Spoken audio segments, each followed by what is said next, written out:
This program is about unsolved mysteries. Whenever possible, the actual family members and police officials have participated in recreating the events. What you are about to see is not a news broadcast.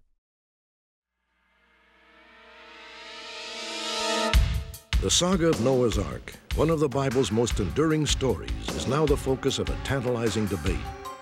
Was there truly a great flood, which Noah, following the instructions of God, managed to survive? In recent years, 2 research expeditions have combed the mountains of Ararat in Turkey. Incredibly, both believe they may have found the remnants of Noah's Ark in 2 separate locations. In Austin, Texas, 3 men noticed a strange car cruising their neighborhood. Moments later, they heard the desperate screams of a woman, and they were caught up in the search for a brutal kidnapper. Join me for another edition of Unsolved Mysteries.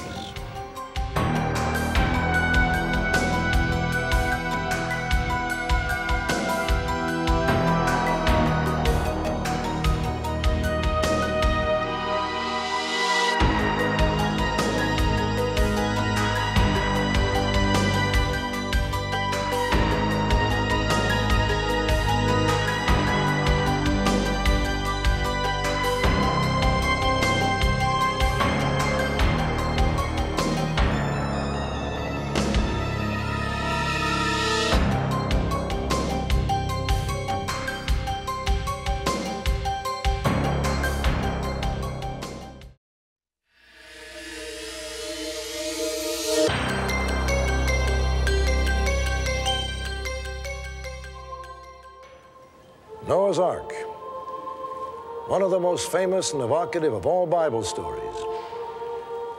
As recorded in Genesis, the first book of the Bible, God looked down upon the earth he had created and saw it become evil and wicked. He came to a righteous man named Noah and ordered him to build an ark. And God said to Noah, "Make rooms in the ark and cover it inside and outside with pitch. You shall make it with lower, second, and third decks. And of every living thing of all flesh, you shall bring 2 of every sort into the ark to keep them alive with you."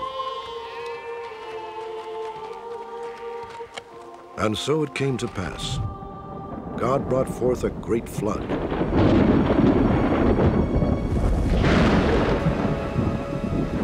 For 40 days and 40 nights, rain descended from the heavens.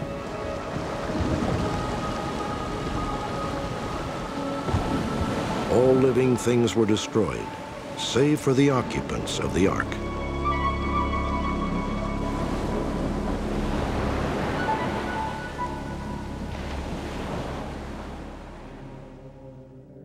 When the waters receded, God said to Noah, "Bring out with you every living thing of all flesh that is with you, so that they may abound on the earth and be fruitful and multiply." So ends the story of Noah's Ark.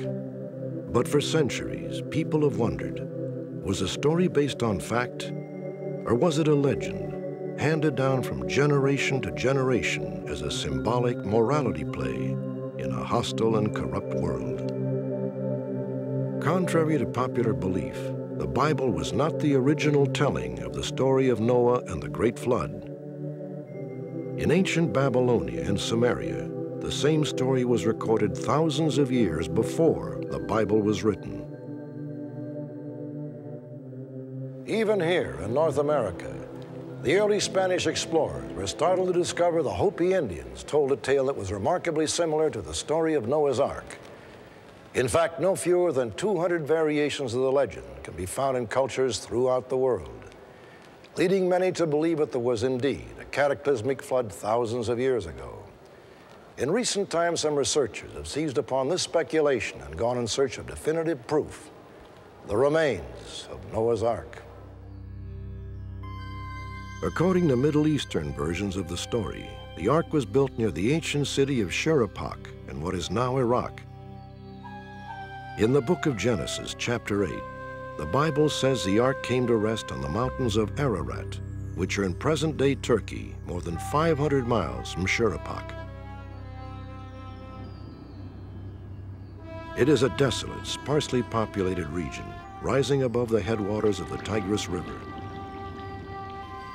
In recent years, several separate research expeditions have explored the mountains of Ararat. Incredibly, two separate teams both believe they may have found the Ark in two different locations, 17 miles apart. One of the sites lies on the northeast side of Mount Ararat, under a permanent 23-square-mile glacier. In 1969, a Turkish businessman named George Hagobian went public with a remarkable story. He claimed that as a young boy in 1906, he had actually seen Noah's Ark wedged in a glacier from which the ice had temporarily receded. Hagobian described the vessel to archaeological illustrator ELFRED Lee. He said it looked like a long box. It's rectangular, and the corners were kind of rounded a little bit. The sides sloped in slightly. The roof, he said, was basically flat with just a slight pitch to it.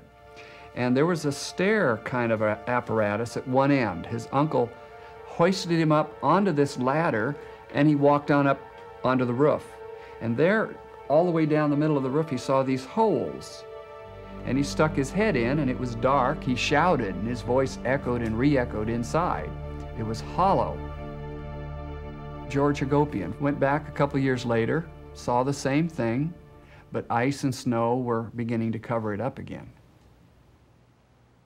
17 years later, ELFRED Lee was introduced to a man named Ed Davis, who in 1943 was stationed in Iran with the U.S. Army.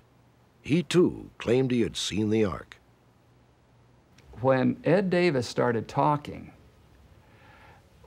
the hair on the back of my head just stood up, because I could hear an echo of George Hagobian from years before. Ed Davis's sighting occurred in roughly the same area as George Hagobian's. However, when Davis saw what he thought was the Ark, it had broken in two. We waited a while, and the fog kind of lifted, and it shone through kind of a funnel, and it showed the Ark in the end. You could see in the end of it. And we saw both parts. You stand there with your mouth wide open. Ed Davis described 3 decks inside and large cages on the bottom deck, smaller cages on the second deck, and on the roof, a venting system with many holes on it, and so that you could see how the light and ventilation could go clear to the bottom deck. In this illustration, ELFRED Lee has reconciled the two accounts. The intact Ark depicts George Hagobian's sighting in 1906. Below are the two pieces as described by Ed Davis.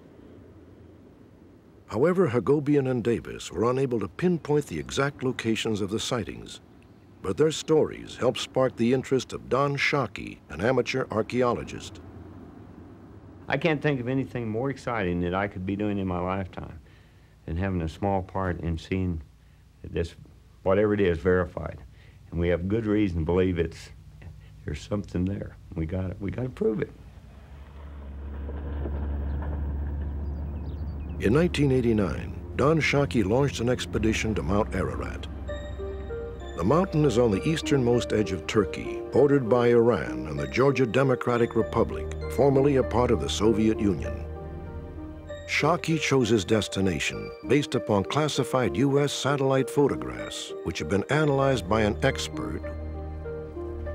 For 3 days, Don Shockey and his guides made their way up the south side of the mountain.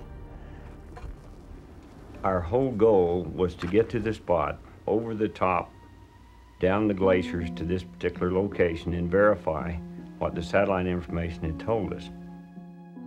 However, the Turkish government restricts access to the north side of Mount Ararat. Foreigners are forbidden. One of the Turkish guides, Ahmet, continued on with camera in hand. Ahmet crested Mount Ararat and started down the north slope. At this point, at an elevation of nearly 16,000 feet, he spotted something half buried in the snow. From a distance of 300 yards, he took this photograph. which seems to show the end of a rectangular object with a peaked roof. He came back and I said, "Is anything showing?" He said, "A coop, a coop." And I said, "What are you talking about, Ahmet?" "A coop, like a chicken coop." "Oh, it's kind of at a pointed top." And he said that you could see the outline of it in the side. He said, in all of my years, he had never seen anything like it. He said, there's some artifact there. Don Shockey believed that Ahmet might have discovered the remains of Noah's Ark. Shockey returned to the United States, where he took the photograph to forensic anthropologist Dr. Jim Ebert. It certainly does not look natural. It looks very strikingly man-made to me. Of course, there are no scale cues in here, so we can't really tell how big it is. What I see when I look at this is something that stands out from the rest of the terrain, and that is what looks like a solid structure. You'll never know until you get up there and can see it and stand next to it. But it's the rectilinear outline suggests to me that this isn't a normal part of a glacier.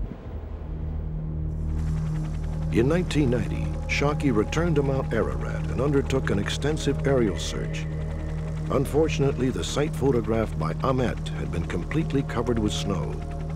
Shockey was forced to abandon his effort, but remains convinced that he has probably found the resting place of Noah's Ark. Others disagree. We've been told for years that Noah's Ark is on top of Mount Ararat because that's what the Bible says, and that's not what the Bible says. The Bible says the Ark came to rest upon the mountains of Ararat. That word is in the plural. And if we David Fassold is a former merchant marine officer and merchant salvage expert who believes that the Ark is buried beneath this unusual mound, a full 17 miles south of Mount Ararat. Fassold's team has made several expeditions to the area. They have combed the site with a metal detector and discovered traces of iron beneath the mound which do not appear to be natural deposits. Every 20 to 30 inches, approximately, we have the remains of an iron fitting or an iron pin of sorts that are still there in the soil and discernible. Well, this is one of 5,400 iron fittings that we've located. Of course, we haven't pulled them all out of the boat. It's been cut in half by a diamond saw, scanned by electron microscopes at Los Alamos National Laboratory, and this particular iron fitting is 94.84% man-made wrought iron. Looking at the mound from above, the iron deposits form a distinct pattern of intersecting lines, which Fassold believes is a framework of the Ark. From end to end, the lines measure 515 feet, or 300 cubits, the length of the Ark as recorded in the Bible. The width averages 85 feet, or 50 cubits, which also corresponds to the biblical dimension. Given the shape of the thing and the size of the thing and where they found it, I mean, if it walks like a duck and quacks like a duck until somebody finds something else, what else could it possibly be but Noah's Ark? Are the metal fittings the remnants of Noah's Ark? Some have suggested that David Fassold has, in reality, found the remains of an ancient Mongol fort. Others say it is merely a geological formation.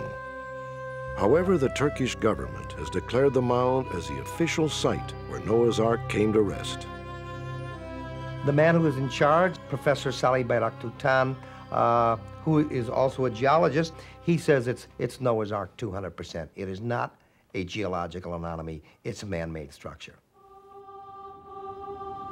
Has one of mankind's great mysteries finally been solved in this remote mountain range? It seems obvious that Don Shockey and David Fassold are both investigating something very unique. But only years of further exploration and detailed analysis will reveal exactly what they have found. It is tantalizing to think that Noah's Ark may actually exist. However unlikely it may seem, such a discovery would not be unprecedented. In fact, it was less than 100 years ago that archaeologists uncovered the ruins of the ancient city of Troy, which had always been considered a myth. Finding Noah's Ark would no doubt prove more elusive. Perhaps it is a story best left as a metaphor. A cautionary tale for a world that has grown ever more complex and chaotic. Next, a young woman is found murdered in Louisiana. Perhaps you can help identify her killer.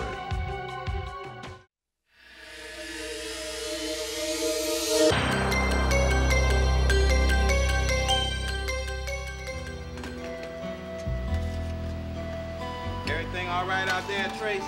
They just seated 20 more. In November of 1988, 26-year-old Tracy Wofford Bunn began working as a waitress in Baton Rouge, Louisiana. I think they keep coming back. Same people. She had arrived from Milwaukee, Wisconsin 3 months earlier, looking for a new start in a new city. Tracy was a beautiful person, outgoing, fun to be with. She would do things very spur of the moment. She could say, well, tomorrow I'm going to Minnesota. Tomorrow she'd go to Minnesota. With no care whatsoever, wondering about what might happen, what would happen. No care. She knew where she was going. Tracy and Solomon Bunn had married in 1986. 2.5 years later, the marriage was on the skids, and Tracy turned to her younger sister, Danielle, who lived in Baton Rouge. She had spoken many times about leaving Milwaukee to sort of spread her wings and try something new, and so she just came to visit me, and we had a really good time, and I introduced her to quite a few different type people, and so she stayed with me, I think, a couple of weeks, and then she went back home and stayed about 1.5 weeks and came back down with all of the rest of her stuff. Tracy settled in quickly. She landed a job and even found a new boyfriend. It seemed like life was starting all over again. Then 6 months later, on the morning of April 1st, 1989, it all came crashing down. Outside of an apartment complex, a passerby noticed a young woman apparently asleep in the front seat of a car. It quickly became obvious that the young woman was not asleep. Tracy Wofford Bunn had been murdered. About what time was it when you first saw the car? It was about 8 o'clock when I first saw the car. And when I came out, it was about 8:30 to really see what was, was lady asleep or what in the car. Tracy had been raped and strangled to death. Oddly, investigators found no sign of a struggle. In fact, there were a number of things about the crime scene which did not seem quite right. Clothes are ruffled up and her shoes are missing. Would you mind taking me a few shots of that? Upon examining the body, we could see that the clothes were all jumbled up in a fashion that I have seen before. And it's usually when a person has had their clothing put back on them and they're either in an unconscious state or they're deceased. We also found that the stick shift was broken off in the car. It's lying on the floorboard. I still believe the vehicle could have been driven, but it would have taken somebody with a little expertise at doing it to drive it with the stick shift broken off like that. The motive is the main thing that has me puzzled is because there was no robbery. The jury was still on the victim, purse was there, identification. This was just a total loss of life for no reason. With no physical evidence to go on, Detective Wheeler turned to the people who knew Tracy best. He started with her new boyfriend. We were together, and we just rode around for a little while. You were in Tracy's vehicle? Yes, yeah. We rode around. Well, when I spoke with the boyfriend, he advised me that about 4:30, March 31st, 1989, he dropped Tracy off at work, and he kept her vehicle. He and his cousin were riding around in the car, and he was supposed to pick Tracy up that night at 12 midnight when she got off work. Oh, man! Unfortunately, he said a shift lever broke off in the vehicle at Texas and East Polk. They parked the vehicle and went to the cousin's house, which is about a half a mile away. Man, let's go ahead and leave it here. We'll come back and get it tomorrow. Let's walk on back to your house. Tracy's gonna be mad at me. Around midnight, Tracy called her boyfriend and learned that he had damaged the car. Come out of here, Timothy. She left work and walked to his cousin's house about a mile away.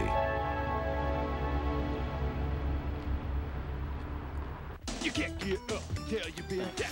Spend some time in your How you doing, Eric? You see, What happened to the car? It broke. It's broken. How did it break? Eric and I were just riding, right, Eric? And the whole shift just snapped off. A stick shift doesn't just snap off. Well, your shift just snapped. You know, all the problems you had getting it in the third gear, the shift this time just snapped off. I don't have any problems. You're the one causing the problems. Okay, Tracy. Give me the keys. For what? So I can go get the car and take care of it. See what? Give me the keys.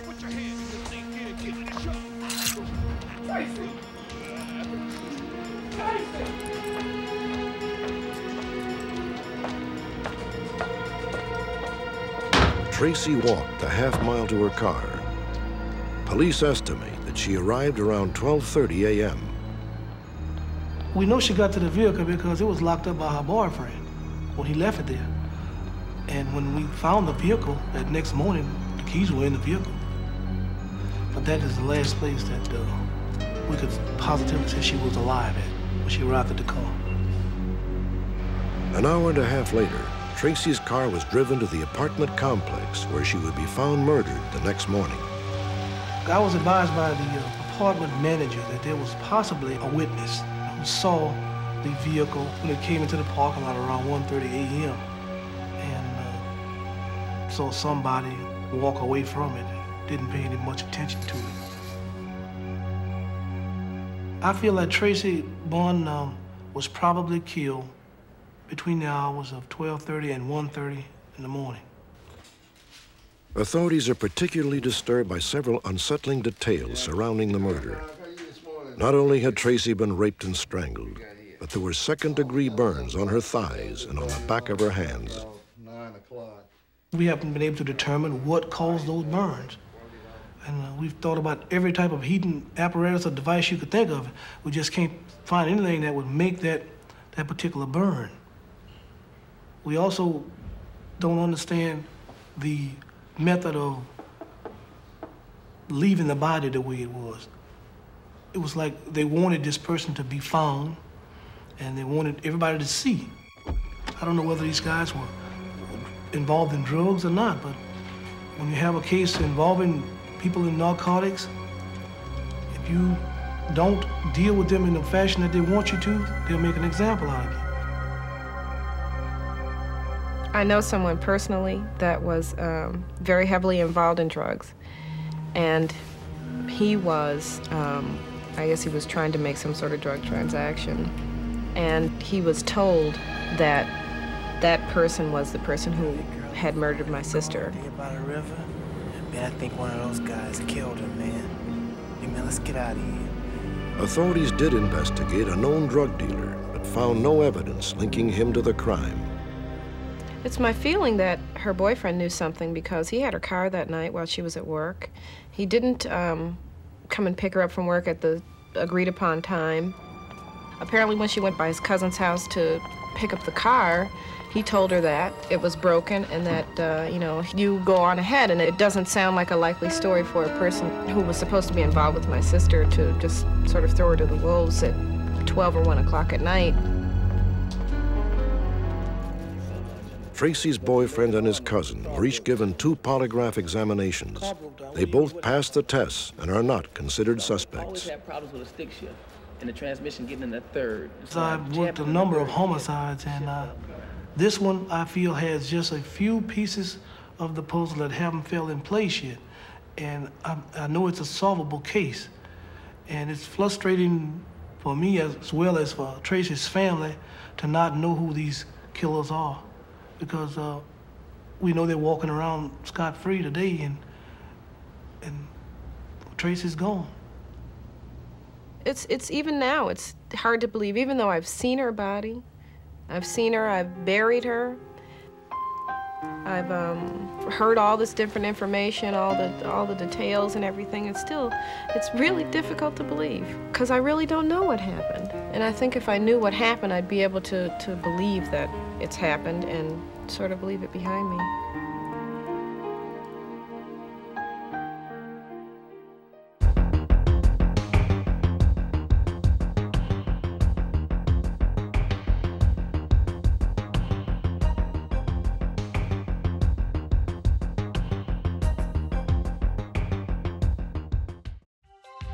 When we return, the touching story of a man's search for his sister, a search which has spanned half a century.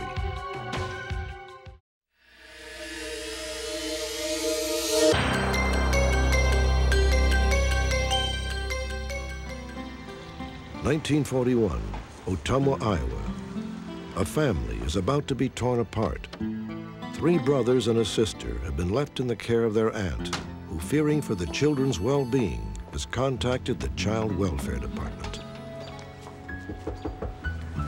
Walter, Donald, Richard, Dolores, I need to take you to your new home now. Come out, please. You kids get on out here. We're gonna take you to a decent home. Come on out.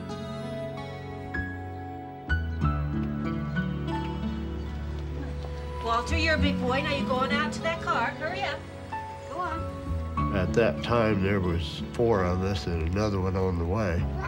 And I was just probably about 5.5 years old. I didn't know anything about adoptions or stuff like that. And I thought we was just going to this home, and later on we was going to go back to Mama, say.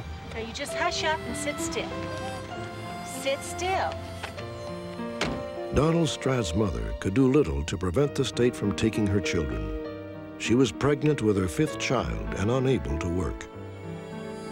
A few months earlier, Donald's father had suffered a nervous breakdown and had been institutionalized. The children, who ranged in age from 2 to 9 years old, were usually left to their own devices until the authorities stepped in. 2 of the brothers were sent to Iowa State youth facilities.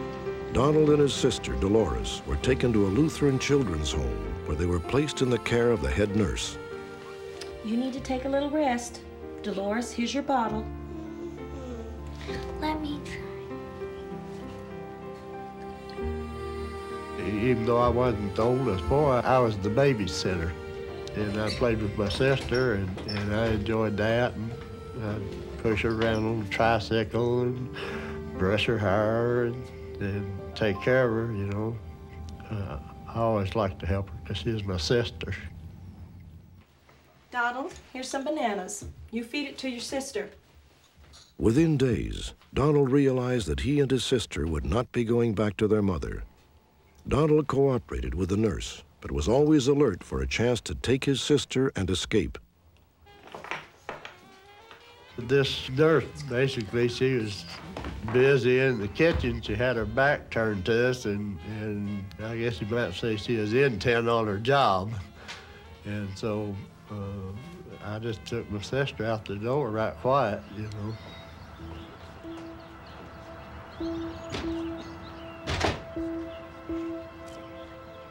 This was our chance to go home, and I sneaked her out the door and down the steps and out to this old Model A Ford. And I opened it up and I helped her in on the floor and helped her up on the seat. And I told her, now you sit right there because we're going home to see Mama.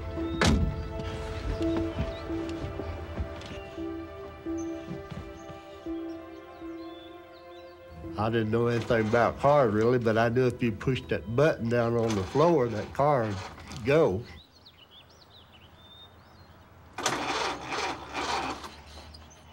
I'd look out the window and hang on the steering wheel, and then I'd get down and push that button, that car would go ahead a little bit, you know, and then I'd get up and take another look, and I was trying to get this car down there on that main road.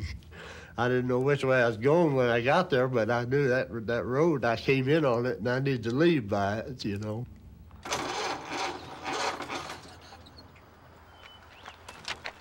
What do you think you're doing? Let go of me. I want to see my mama. You get out of that car right now. Don't you know you could kill somebody? Car door was just kind of jerked open, and she reached in and grabbed me up by the collar and went thrashing on me, you know, and I couldn't tell you today whether she whipped me with her hand or whether she had a board or whether she had a strap or anything, but I knew she was whipping me, but I didn't feel no pain, and I was fighting her because I was wanting to go home. Donald, there's some cookies for you in the kitchen if you'd like them. Thank you. 2 weeks later, unbeknownst to Donald, Dolores was adopted. Come on, baby. We're gonna get you a new home. These people come and took Dolores away. I didn't know what, what the deal was, but I thought, well, they're going to bring her back here because me and her was family, and that's all I had.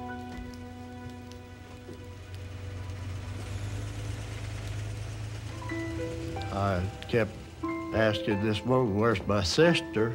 And where's my sister? I want my sister, and she tell me, "Well, you just don't need to know, and it ain't none of your business," and stuff like that. And of course, I got unruly and ornery because I was wanting my sister. The separation was short-lived. Dolores's adoptive parents sent for Donald as soon as they realized that she was more than they could handle. Like the nurses at the home, they turned to Donald for help. Dolores wouldn't adjust to these folks or bond with these folks at first, and just cried and wanted her brother and stuff because, we'd been together. And these people were strangers to her.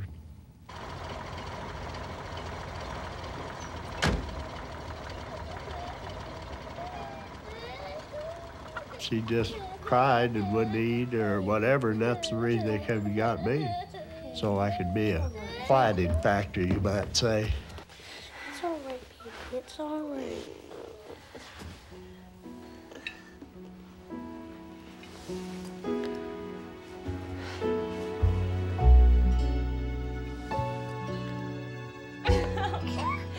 Under Donald's influence, Dolores began to adjust. Donald even stayed on for a few days, but was expected to remain well in the background. Okay, you're through.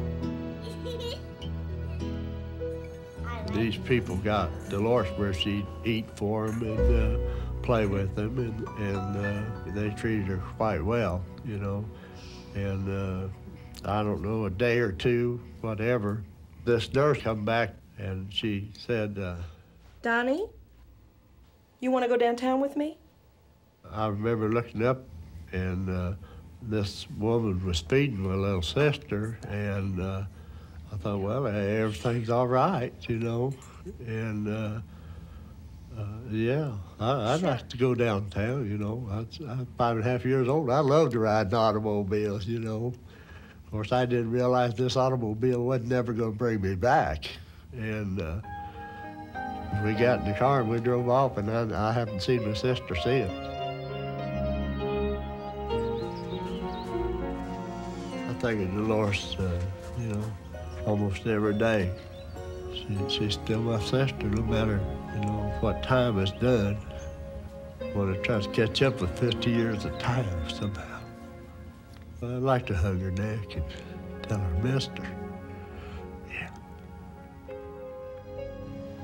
Donald Stratt and his two brothers, as well as another sister born after the family was split apart, were all reunited in 1965.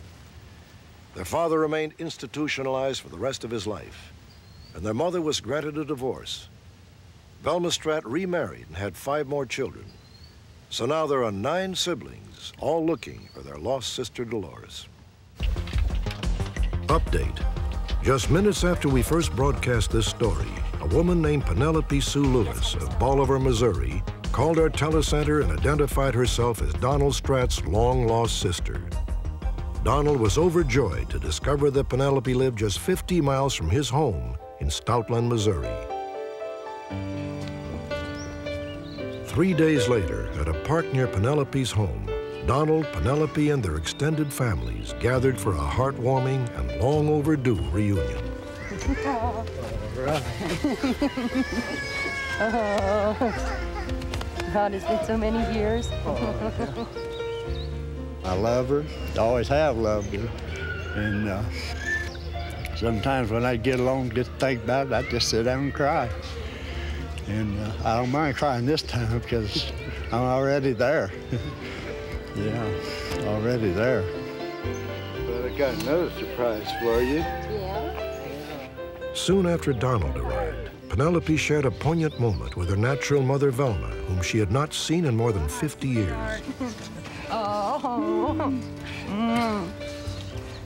Oh. I never thought I'd see this day. The reunion was a culmination of an emotional roller coaster ride which had begun 72 hours earlier when Penelope sat down to watch Unsolved Mysteries. I try not to miss any because I like to watch it, the reunions and things. And I thought, well, you know, I've always thought, well, maybe someday it'll be my turn. And all of a sudden it dawned on me, well, that's me, that's my family. For Penelope, the gathering was also the chance to meet all the family members she never knew she had. One full sister, 2 half-sisters, 3 half-brothers, and countless nephews, nieces, and cousins. We'll just probably try to get everybody acquainted with everybody and just go from there. Plan get-togethers? Yeah. Yeah, that's right. Yeah. And I felt so helpless. I felt like I didn't belong. And now I'm at peace.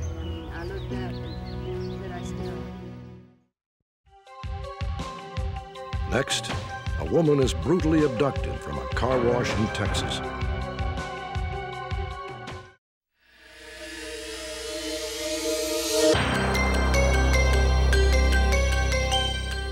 Most of us never imagine that we will become part of an unsolved mystery, that we will suddenly hear a scream in the night and find ourselves involved in a criminal investigation.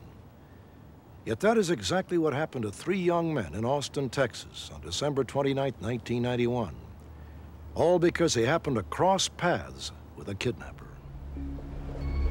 At 8:55 p.m., Steve Marks was on his way to meet his 2 brothers-in-law at a friend's house on Powell Street. Less than a block from the house, he pulled behind a tan-colored car. That evening in question, I was driving down Powell Street, and I noticed a car in front of me driving very slowly. I followed it down the street, and I pulled in front of my friend's house.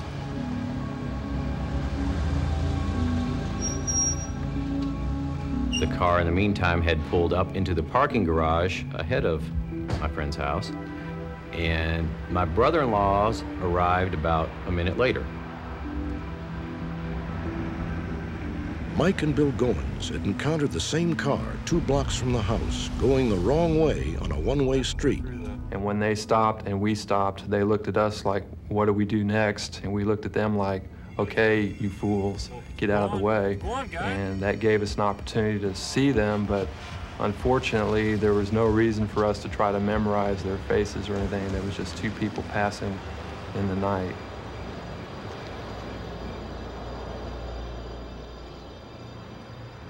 At 9 p.m., Mike and Bill Goins rendezvoused with Steve Marks. The house where they met was just 200 feet from a 24-hour do-it-yourself car wash. I don't know, we were thinking about going out to eat. Well, we can go over to my house for some spaghetti.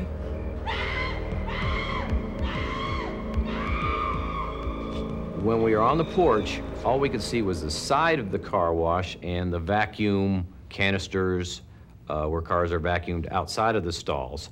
So when we heard the scream and the car door or trunk slam, all we saw was the car pull out.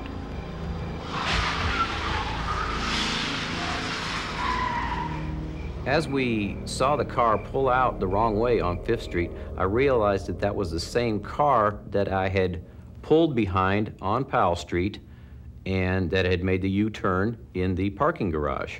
And the car that later Mike and Bill had said had confronted him going the wrong way on Powell Street, pulling out onto 6th Street.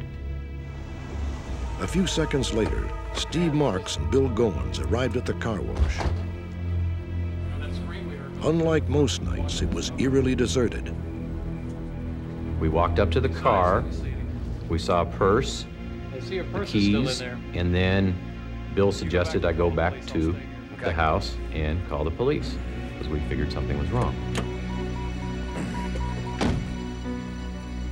The owner of the abandoned car was identified as 28-year-old Colleen Reed, a certified public accountant who had lived in Austin for 4 years. Police traced Colleen's movements on the day of the crime. She arrived at the car wash around 9:10 p.m. Earlier that day, she had gone to church with her boyfriend. Then she spent several hours doing community volunteer work. That evening, Colleen went to the market and then withdrew cash from her bank machine before ending up at the car wash. Police believe that Colleen was kidnapped by the two men in the tan-colored vehicle.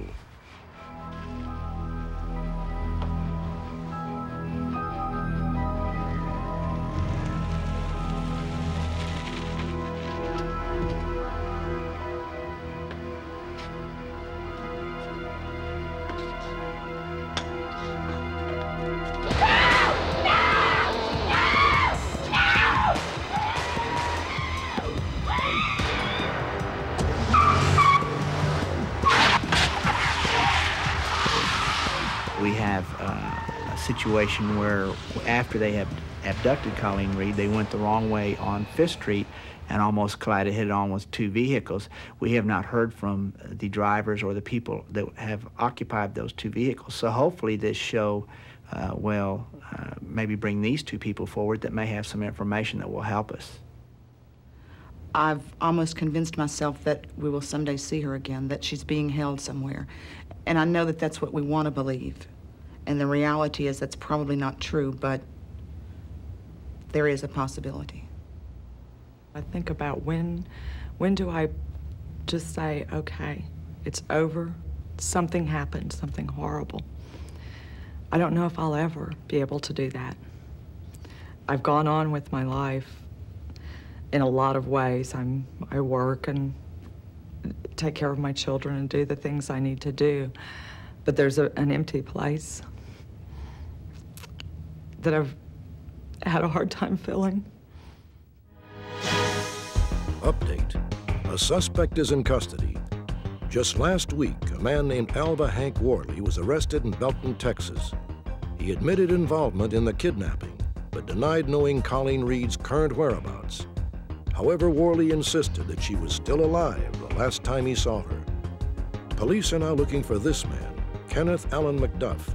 He is 46 years old, 6 feet 3 inches tall, and weighs 245 pounds. McDuff was last seen in Waco, Texas.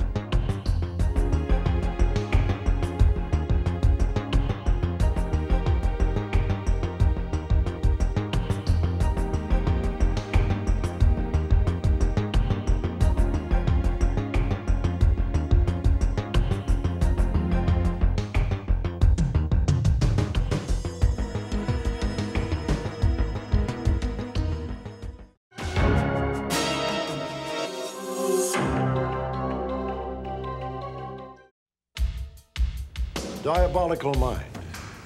The very phrase evokes a chilling mystique. On Sunday, Unsolved Mysteries will present a special report, an exploration of the mysteries of the psychopath. What forces would transform this impoverished young boy into a ruthless dictator? Saddam Hussein's bloody and brutal rise to power was ignited by a single disturbing trait, a cunning mind unchecked by remorse or conscience. G. Daniel Walker has been convicted of crimes ranging from fraud to armed robbery to murder.